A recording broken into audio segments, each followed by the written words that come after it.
call over to Bill on slide 3. Well, thanks, Tina.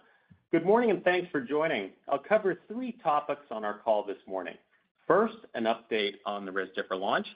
Second, how we see the NASH treatment landscape evolving over time. And third, the progress we've made to strengthen our long-term leadership position in NASH, including completing enrollment of our cirrhosis outcomes trial.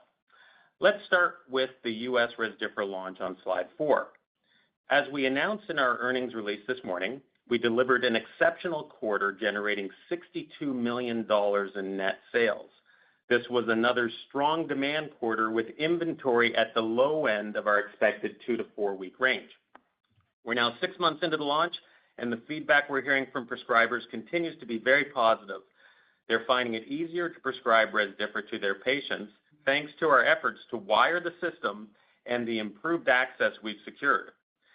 They also have high confidence in Rezdiffra's real-world performance as an effective, well-tolerated, once-a-day pill supported by positive patient experiences to date. Healthcare providers are beginning to recognize Rezdiffra as standard of care, reinforcing its position as the foundational therapy for NASH. And while we are still early in the launch phase, we're continuing to see great progress across all key performance metrics. This gives us confidence in our strong growth expectations for Rezdiffra and reinforces that the launch is tracking in line with other best-in-class specialty medicine blockbuster launches. So let's start with patients. As a reminder, we're focused on the 315,000 patients diagnosed with NASH with moderate to advanced fibrosis. We ended the quarter with greater than 6,800 patients on Rezdiffra. The figure represents patients on drug, or the bottom of the patient funnel, and the most rigorous metric to measure. By comparison, we ended the second quarter with more than 2,000 patients on Rezdiffra. We know that the early quarters of a launch are crucial and often predictive of future success. During these initial quarters, we are closely tracking our metrics, including the pace of patient adds against a group of top-tier specialty medicine launches. We are steadily adding patients at a rate consistent with those benchmarks. As we discussed last quarter, we have dedicated significant effort with our field and patient support teams to reduce the time it takes for prescriptions to be filled. Thanks to their outstanding work, we achieved our 6-month goal with time to fill trending at 30 days or less. We're also encouraged by the progress we've made with payers. One of our ambitious pre-launch objectives was to secure coverage for 80% of commercial lives by year end, and we achieved this goal during the third quarter, a full quarter ahead of schedule. At quarter end, more than 80% of commercial lives have coverage in place for Rezdiffra. Notably, greater than 95% of Rezdiffra-covered lives accept non-invasive tests, or NITs, and do not require a biopsy, in line with current standard of care. As we noted last quarter, Medicaid coverage was in place as of July 1st, and we expect Medicare coverage to begin on January 1st of next year. Currently, Medicare patients are accessing Rezdiffra through the medical exception process with prior authorization requirements aligned with our label. This process has been smooth, allowing patients to readily access Rezdiffra. We expect many Medicare plans to start to list Rezdiffra in 2025 and would expect this favorable access to continue. Our business mix has been running in line with our expectations, with commercial at 50 to 55%, Medicare at 30 to 35%, and Medicaid and other at about 10%. Moving on to prescribers. As a reminder, we have 14,000 total targets with a primary focus on the top 6,000. These include hepatologists and gastroenterologists who treat the majority of the 315,000 diagnosed F2, F3 patients. The goal with any successful launch is to expand both the breadth and depth of prescribing, and we're making strong progress on both fronts. In the third quarter, around 40% of our top targets prescribed Rezdiffra, doubling the 20% penetration rate from the second quarter. Our top targets are continuing to write more than 75% of Rezdiffra prescriptions, giving us confidence that we're targeting the right prescribers with our efforts.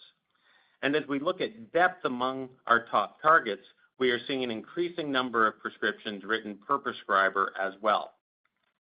The launch is off to a fantastic start with all of our metrics either meeting or exceeding our high expectations. Our success to date has also been driven by our ability to continue to wire the system as noted on slide 5. This is a first-in-disease launch where the market needs to be built from the ground up. Prior to Rezdiffra's approval in March, there had never been a prescription written for NASH. Our goal has been to drive changes in clinical practice and develop processes for efficient patient and prescription flow to establish a strong foundation that will support our peak sales expectations. While we still have a lot of work left to do, we have made terrific progress to date.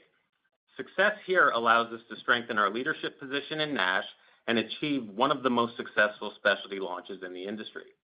A key factor of our success thus far has been Rezdiffra's strong value proposition, which has been recognized by healthcare providers, payers, and patients. As a reminder, Rezdiffra is a liver-directed medicine that has set a high bar for efficacy and safety. It's the only medicine to achieve statistically significant results on both endpoints in phase 3, NASH resolution and fibrosis improvement. Importantly, Rezdiffra stopped or improved fibrosis in more than 80% of patients after 1 year of therapy. It's a once-a-day pill that's well tolerated with simple dosing.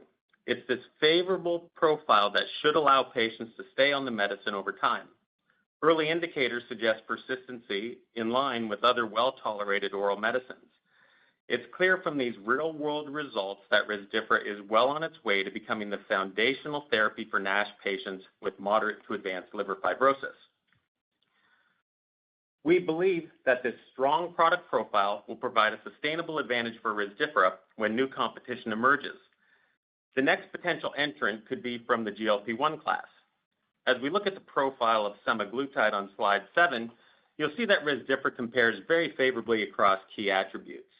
Importantly, more patients taking a GLP-1 in the real world struggle to stay on treatment long term. In fact, data show that only about 30% of patients with obesity remained on semaglutide after 1 year, which is especially important given their NASH study of 72 weeks. For NASH patients with moderate to advanced fibrosis who are 1 or 2 steps away from having cirrhosis, healthcare providers will want to be confident that their patient is going to take his or her medicine consistently over time to see an effect. So as we look ahead and consider the potential impact of a GLP-1 launch on the market on slide 8, we believe it will further accelerate the growth opportunity for Rezdiffra. We are focused on the 315,000 patients diagnosed with moderate to advanced NASH fibrosis. On its own, this is an attractive specialty market, and we are still early in the journey with 2% of those patients on treatment. Novo Nordisk is focused on a much larger population of both diagnosed and undiagnosed patients, many multiples of our 315,000. Their efforts will expand the market and, most importantly, benefit patients with NASH by increasing awareness, patient screening, diagnosis, and treatment. And this significant expansion will also benefit Rezdiffra, both as the foundational therapy in NASH for first-line patients and from the high world discontinuation rate of semaglutide. And there is clearly room in this large and underpenetrated market for multiple mechanisms to treat this challenging disease. We expect combination therapy to be part of the treatment paradigm. In fact, it's already happening. Approximately 25% of Rezdiffra patients today are using Rezdiffra in combination with GLP-1s to treat their comorbidities, and the percentage is likely much higher when including patients that have previously been on a GLP-1. In summary, we continue to be optimistic about the future market dynamics. Between Rezdiffra's attractive real-world profile, the significant opportunity to penetrate our target market of 315,000, and the potential for significant market expansion beyond that with new competition, we are confident that Rezdiffra can continue to deliver strong growth in the years ahead. We're also pursuing additional growth opportunities for Rezdiffra beyond our launch in the U.S., as highlighted on slide 9. This includes our efforts in Europe, where we are preparing for a potential second half 25 launch of Rezdiffra pending EMA approval. Additionally, we're working to bring Rezdiffra's benefits to patients with NASH cirrhosis. Earlier this month, we completed enrollment in our Maestro-NASH outcomes trial, marking a significant milestone for Madrigal and the NASH field. Subject to regulatory approval, positive results could make Rezdiffra the first medicine for patients with compensated NASH cirrhosis. Cirrhosis patients are at a high risk of progressing to serious liver-related outcomes. While F2, F3 patients have a 10 to 17 times greater risk of liver-related mortality, in F4 or cirrhosis patients, that risk is 42 times higher. This stark statistic underscores the urgent need for an effective treatment in this vulnerable population. Results from our outcomes trial in cirrhosis patients, as well as the outcomes portion of our Maestro-NASH trial in F2, F3 patients, could very well position Rezdiffra as the only approved therapy with outcomes data in NASH in this decade, providing us with data years ahead of the competition. I'd also like to highlight two exciting developments in our R&D organization that further strengthen our leadership in NASH. Dr. Michael Charlton has joined us as Head of Clinical Development. As a world-renowned expert in NASH, we are thrilled he decided to join Madrigal at such a pivotal time for the company. Secondly, we are preparing for a strong presence at the upcoming AASLD liver meeting in mid-November in San Diego, where Rezdiffra will be in the spotlight as the first ever approved therapy for NASH.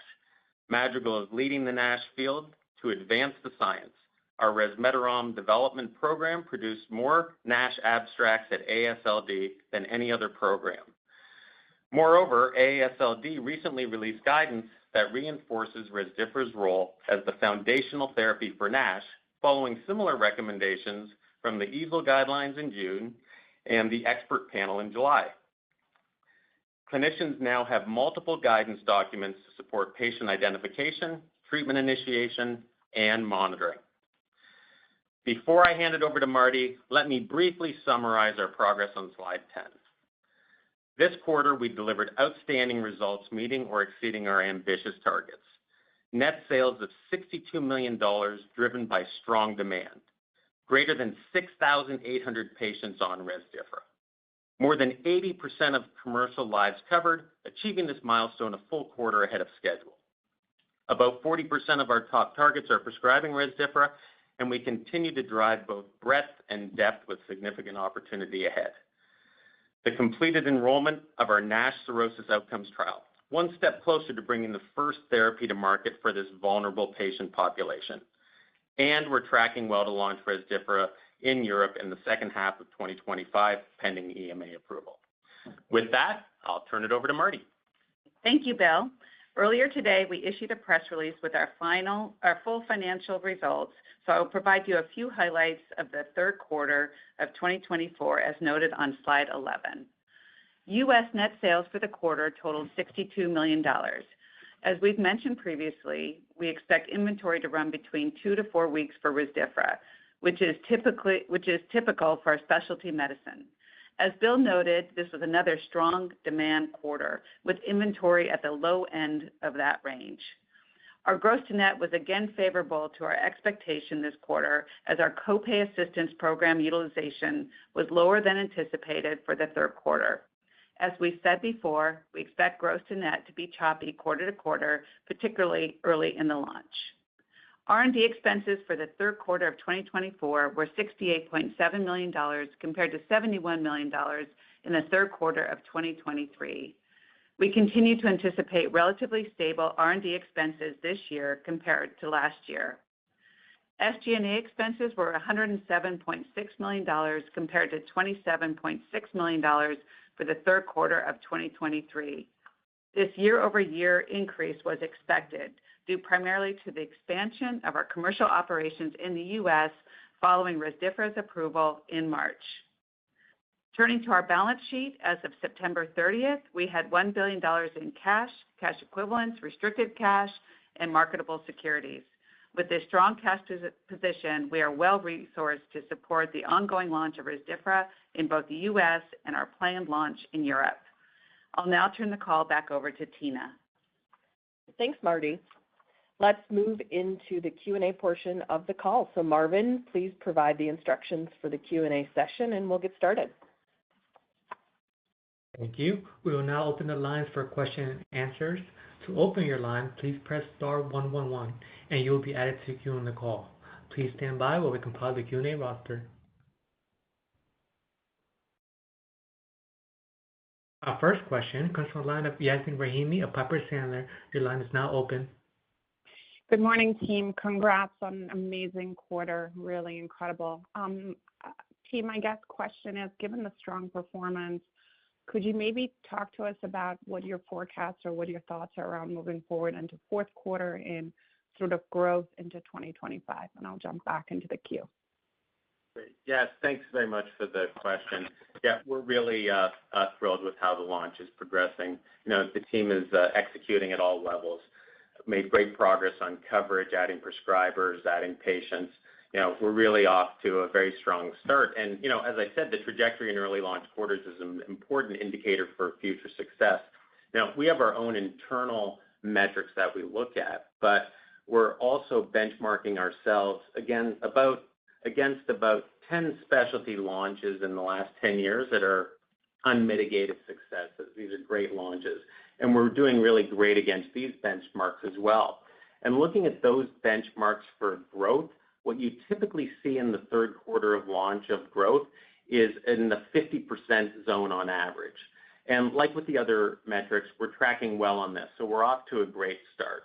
So maybe for 2025, Marty, you want to comment on that? Yeah, absolutely.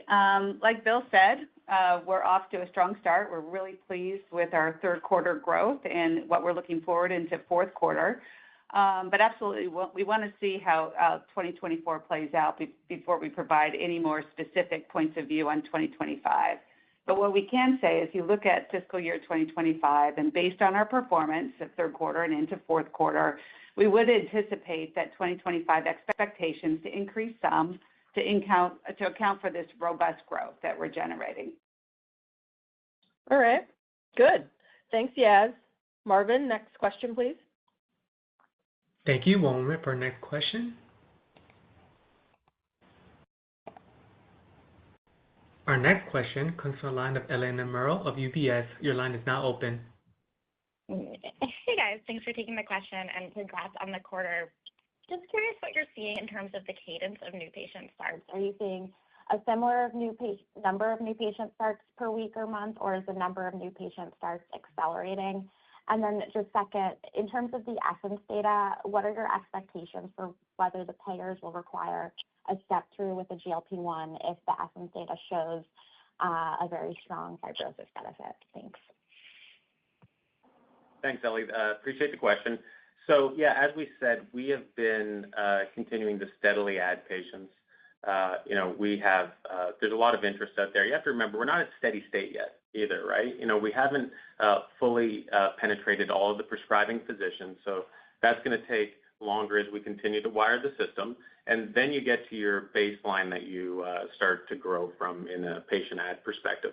But, we're making progress every day, adding new prescribers, new patients, et cetera. So, we expect this pace to continue. And the second question was around Essence and step-through GLP-1. Yeah. So, look, thanks for that as well. To date, we haven't seen any requirement for step-through.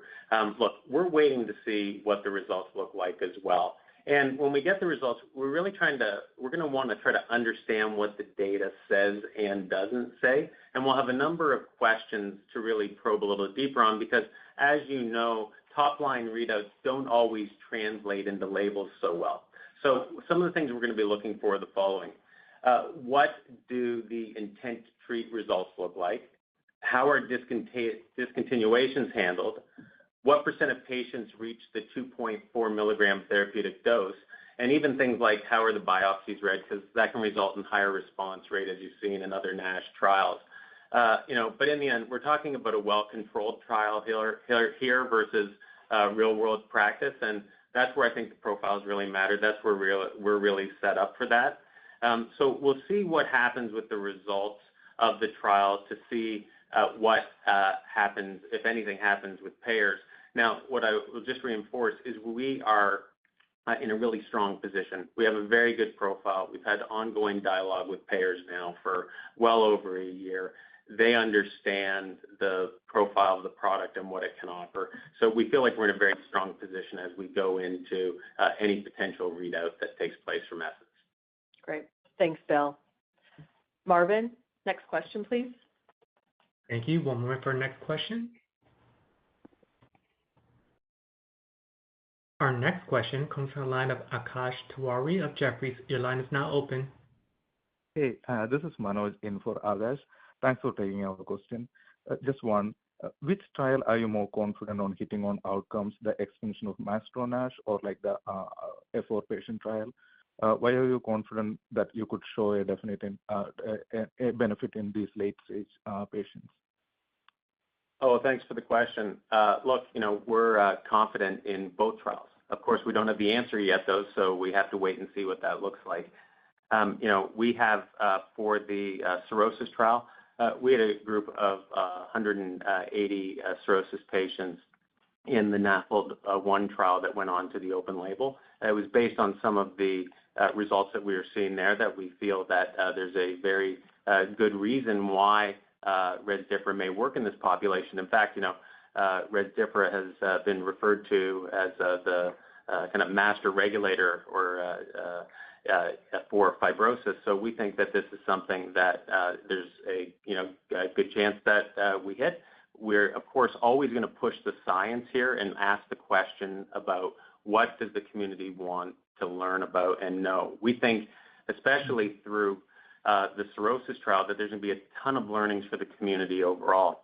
We're out in front. We're leading these efforts. It's something that, we think as a leader, it's important to do to drive the science. So, we'll have to see what the results say, but based upon the really significant interest in the cirrhosis trial, we know that the community is interested in hearing the answer to the question. You saw that we had about 840 patients that enrolled, and that was exceeding expectations really just because of the interest of the trial. Thanks.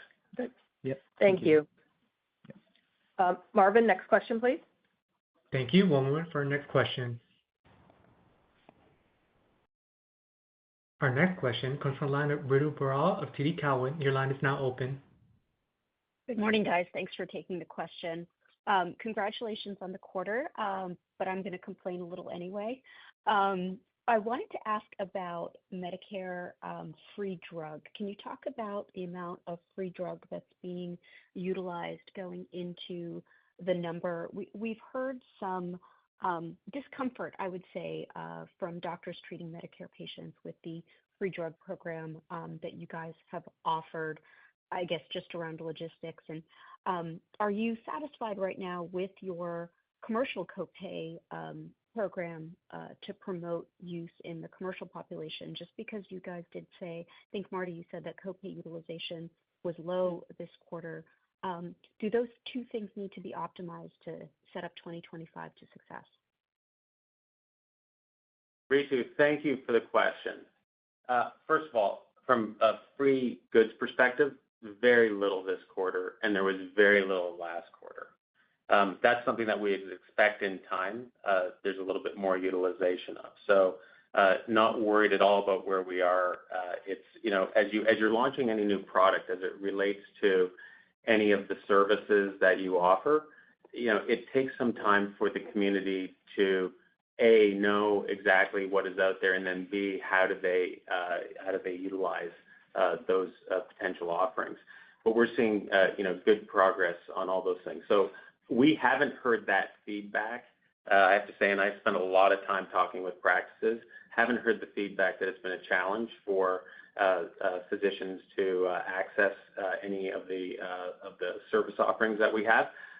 But it's certainly something that we keep an eye on. We want to be absolutely best in class in this and deliver the best experience that we can for not only the practices but for the providers. Copay utilization. We have a very good program where that for commercial patients, you would expect that they would pay $10 per month, that we would cover the rest of their obligation. Again, it's pretty early, and it's more of a issue of patients making sure they know about it, how to access it, have physicians that are directing them towards it, and the practices that are directing them towards it. So we expect that that is going to increase in time. In fact, we want it to increase in time because we want it to be affordable for patients. And as you recall, what we have emphasized in this launch is affordability for patients. We've done that, and we've offered it. The way we've done that is through a very, very robust copay assistance program. We do have a PAP program as well, and that's if patients can't access drugs through any of the other means that are possible for them. We will fulfill that obligation, but we'll keep an eye on any feedback we get. We react very quickly, and we've said to the community, we've been very clear. If a patient needs the product, we will find a way to help that patient get the product, including it being free product. Equitable access is really important here. We take it really seriously, so we'll keep an eye on it. And if you have any specific feedback from where you heard that, we're happy to follow up and talk with them as well. Perfect. Sounds good. It just reads you on what we're seeing from prescription to drug filled.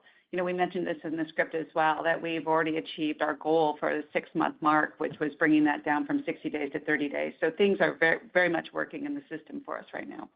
Good. Wonderful. Thanks. Great. Marvin, next question, please. Thank you. One moment for our next question. Our next question comes from the line of John Wolman of JMP. Your line is now open. Thank you for taking my question. This is Catherine on for John. I have a question about how payers are currently handling those patients that are already on GLP therapies or want to go on GLP therapies and Rezdiffra. Are you seeing any issues there, and how this informs sort of what will happen if Wegovy is approved for NASH as well? Yeah. So look, I think what we're seeing, we saw on the call, I believe that from our estimations, about 25% of patients that are on Rezdiffra are also on a GLP-1, and that GLP-1 has been prescribed for a comorbidity, right? And the indications that GLP-1s are indicated for. Now, we've done some market research which could suggest that up to 50% of patients are either on or have been exposed already to a GLP-1. So we expect to see GLP-1s continue to be used to treat comorbidities. And I think as you're getting to kind of the real world here, when a physician has a patient who has NASH, they may be on or may have been on a GLP-1, but if they are an F2, F3 patient, they're evaluating if therapy is required to treat that problem. And that's where they're reaching for Rezdiffra, regardless of whether the patient, has been exposed or not. So, how much of a glimpse to the future does that give us? Not so sure. But what it would say is that if the market research is correct, that 50% of patients are on or have been exposed, they're kind of out there already being used. And there's still a lot of patients with NASH, despite the availability of them for many years. So, we feel like we're in a strong position. And I think that it is two very different things you're evaluating. If you're evaluating somebody for obesity versus you're evaluating somebody for NASH, and we're extremely well positioned for that. Great. Thanks, Bill. Marvin, next question, please. Thank you. One moment for our next question. Our next question comes from the line of Andy Chen of Wolfe. Your line is now open.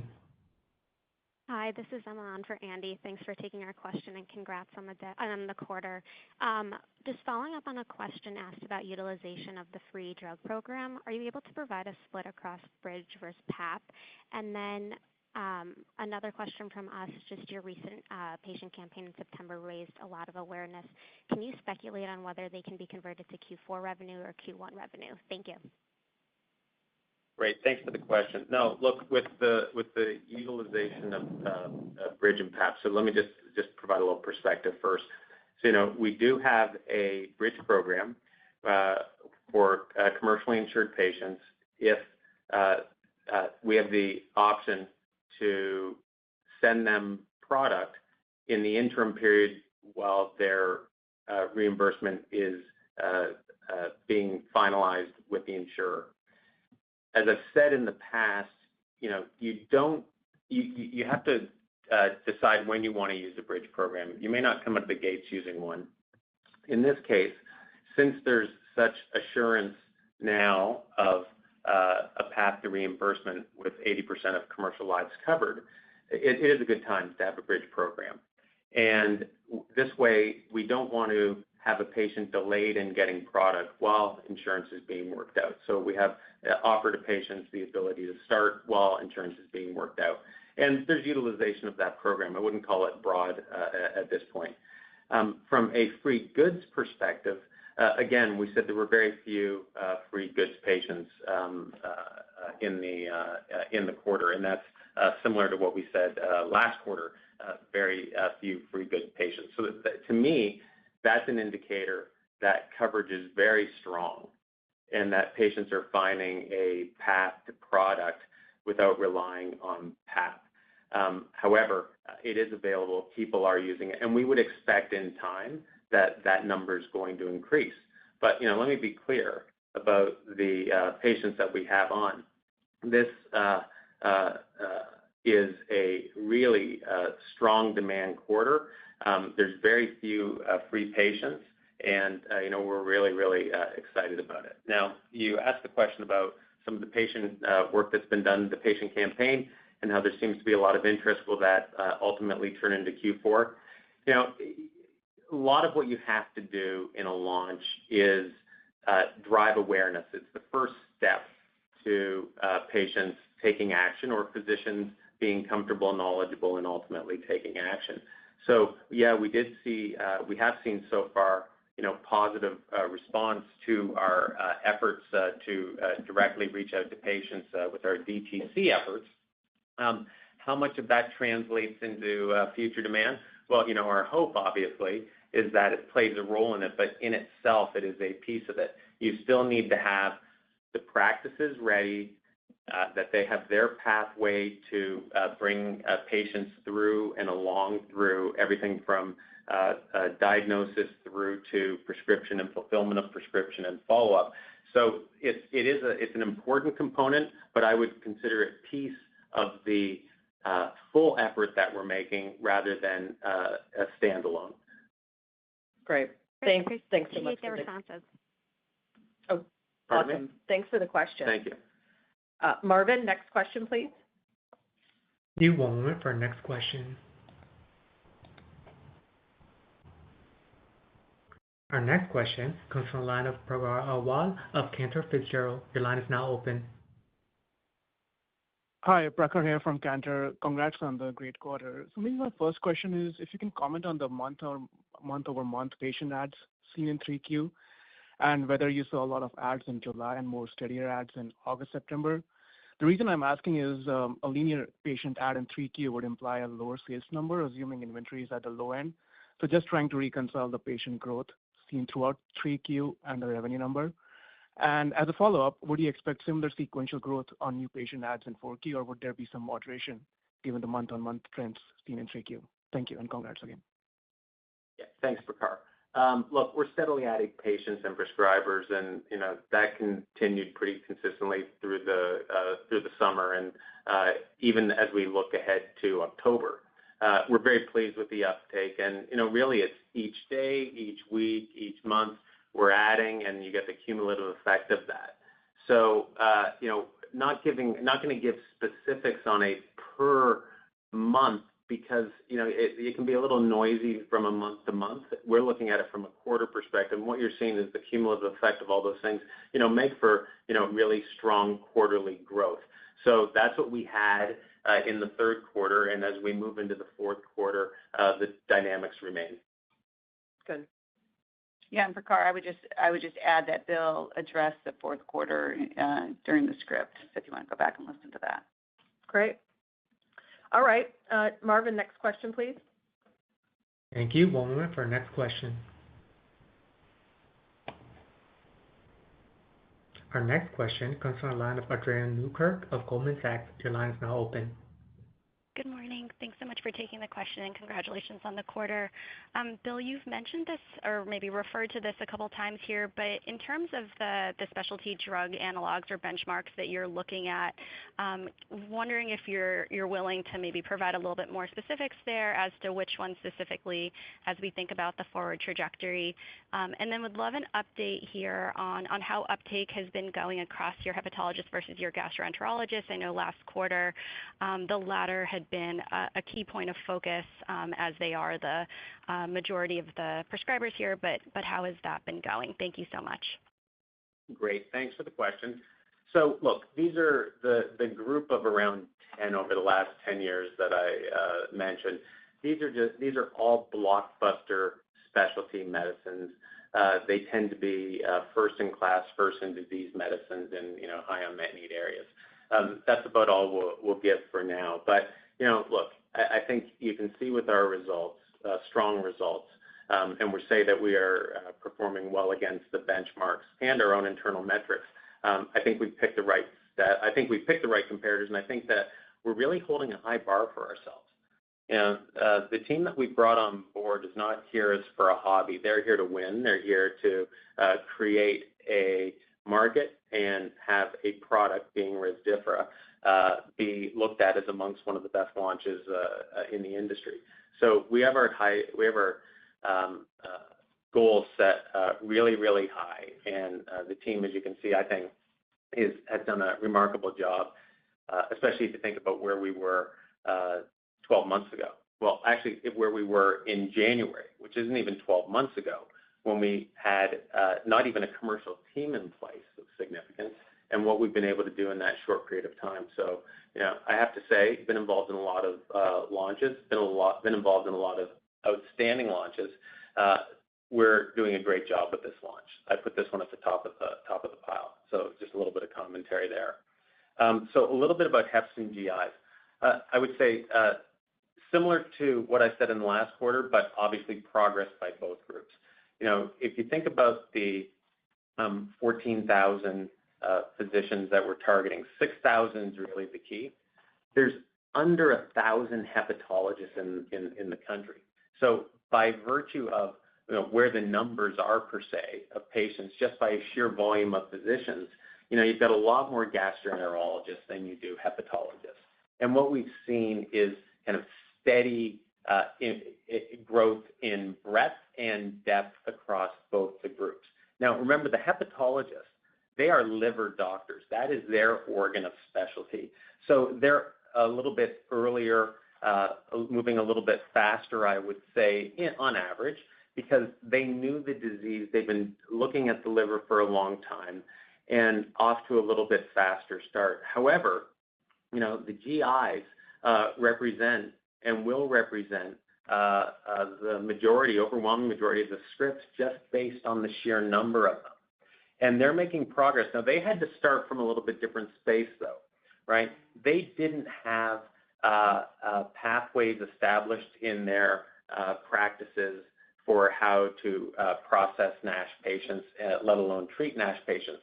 Some were, and the ones that we're focused on in that target 6,000 are interested in NASH, interested in the liver. That's how we've enriched that target population or target group of prescribers.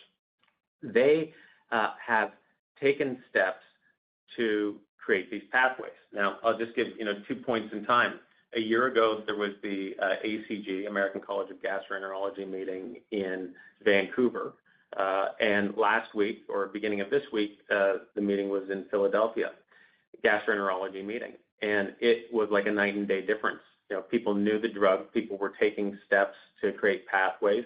People were hiring staff to help process their NASH treatment in the form of APPs, et cetera, and taking steps to acquire imaging equipment.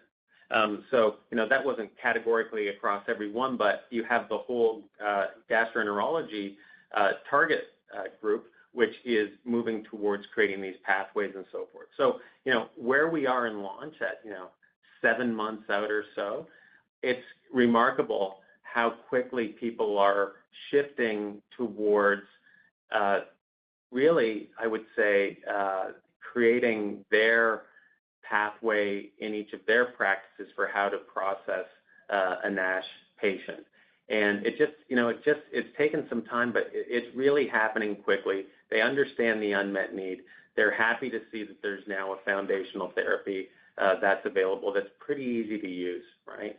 So that gives you a little bit more color around it, but HEP's still ahead of GIs just because I think of their training, their knowledge of the space. But GIs are moving along really quickly, and we're going to be relying on them heavily throughout the future.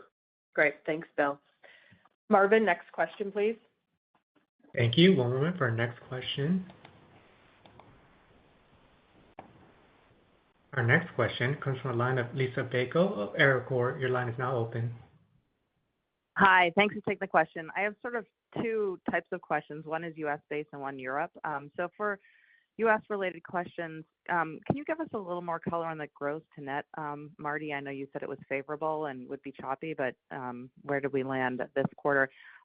Any color on sort of discontinuation rate thus far that you're seeing?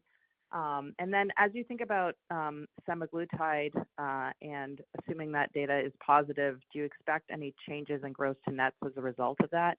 And then for Europe, could you give us kind of a lens on, from the same kind of way you looked at the U.S. market, you had, kind of diagnosed patients and then the ones with significant fibrosis in care. Could you provide those kind of numbers for Europe? Thank you.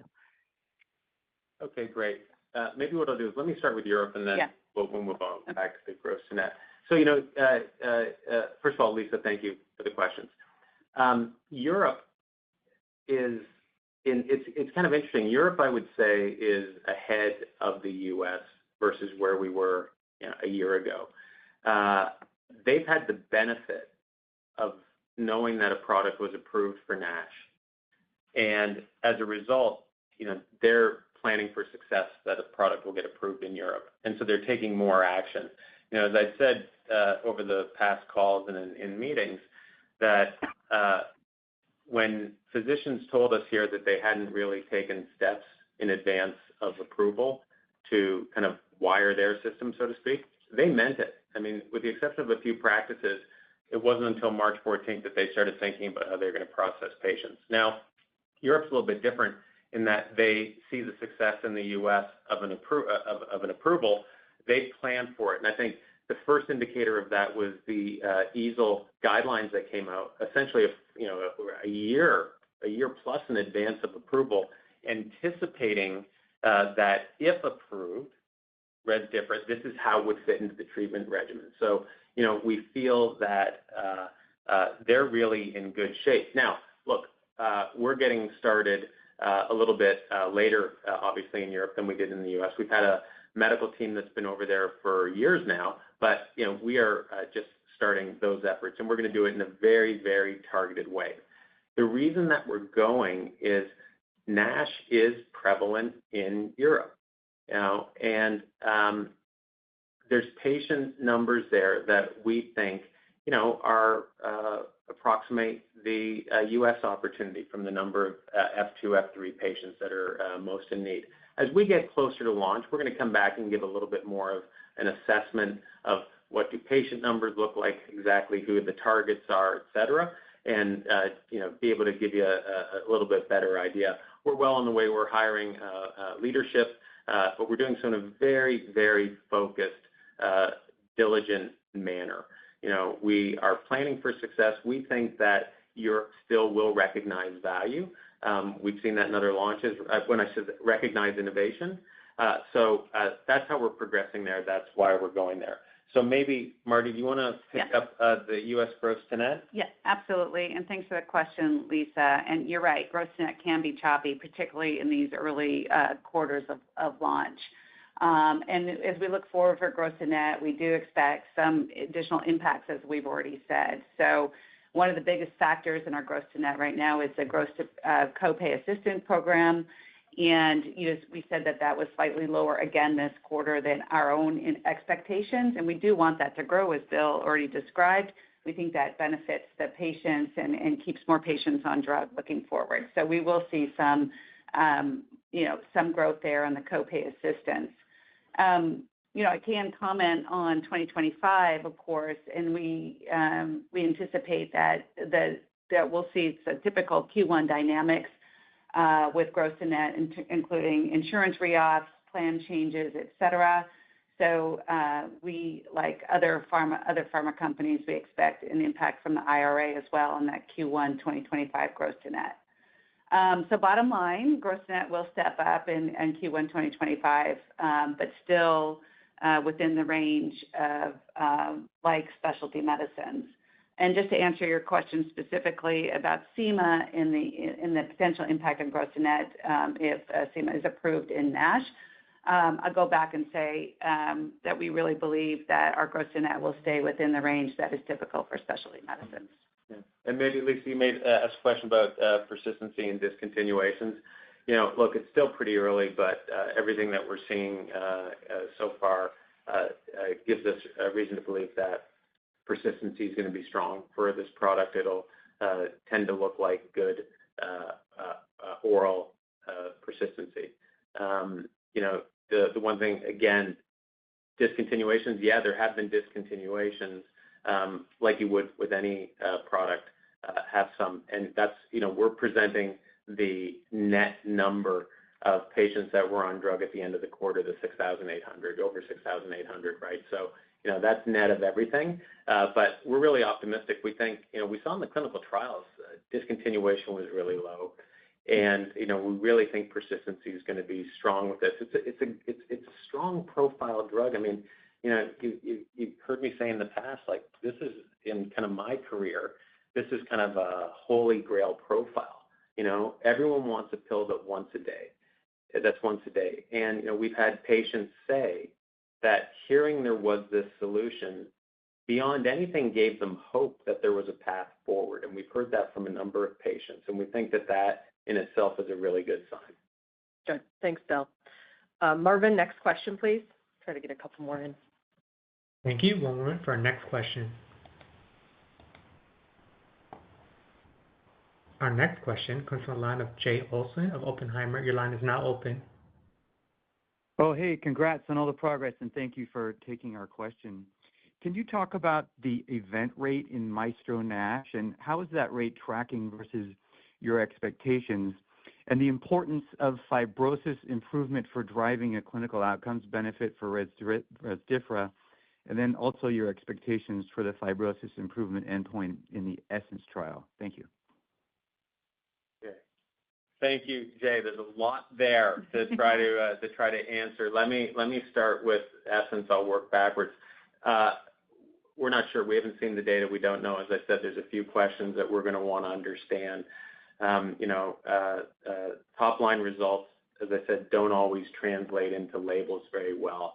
There's the what do you present versus what's the regulatory standard you're going to be held to when it becomes labeling. So, we'll ask what the intent to treat population look like, how were discontinuations categorized or handled, and also what happens from a dosing perspective, how many patients got to the top dose. Not sure what it's going to look like, right? So I think, we hear that it's going to be in the coming weeks anyways that we get an answer. So look, regardless of what the results show, we're in a really strong position. We have just a product profile, as I said, very strong product profile. We've got a lot of patients that are on drug. We've got a lot of physicians that are using the drug, and that momentum is picking up. So regardless of how it looks, we feel like we're in a strong space. And as we talked about on the call, we know that there's going to be a real effort by any new entrant to try to drive the size of the market and number of patients that are prescribed and so forth. And we're in a position to benefit from that as well. Regarding the other our trials that are ongoing, we haven't commented, and we're not going to be able to comment on what event rates look like. This is an ongoing trial, and we will continue to monitor. Part of if you think about the outcomes trial, and I'm saying the cirrhosis outcomes, old habits, the cirrhosis outcomes trial. We had to think about what would event rates look like.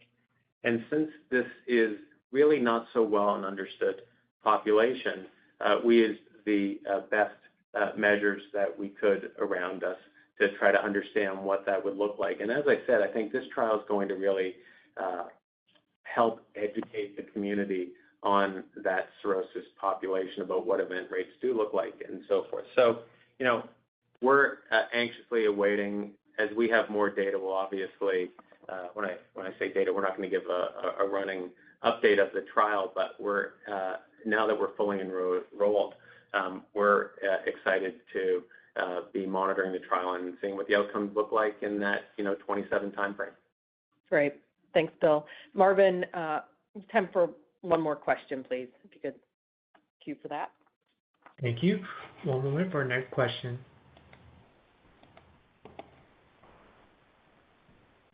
Our next question comes from the line of Thomas Smith of Leerink Partners. Your line is now open.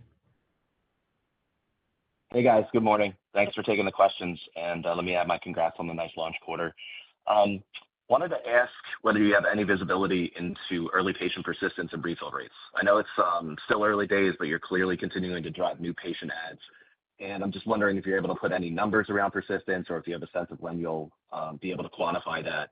And then just separately with respect to business development, having brought Dr. Charlton on board, I think it's pretty notable. Could you just speak to how you're thinking about BD from here and potentially building out a pipeline beyond Rezdiffra? Any preference on stage of development as you're potentially evaluating some of those opportunities? Thanks so much. Tom, thanks for the question. Yeah, with persistence, as we've said a little bit earlier, it's early. We're only 7 months or so into the launch, but what we've seen so far, we're optimistic about. I think we need to get past the 12-month mark to be able to at least start looking at cohorts. And even then, as you know, with the growing number of patients, even from the beginning, there's going to be very few that had been on for 12 months. At the 12-month mark, it's kind of got to get to the 18 months to have enough of a sample of patients to really be able to say. But we're really optimistic about it based on clinical trials and what we're seeing in the real world already. From a BD perspective, thanks for the question. Look, what we've said is we want to build a pipeline, and our focus is really in NASH. What are we looking at? Hey, we look at everything. And one of the things that I think is always a measure of leadership in a space is inbound calls that you get about people wanting to talk to you because you are the leader. And, that's clearly something that we're experiencing already. I think anyone who has a NASH product that they're looking at and has an interest in partnership and so forth is certainly going to reach out to us. From a stage perspective, we'll look across the gamut.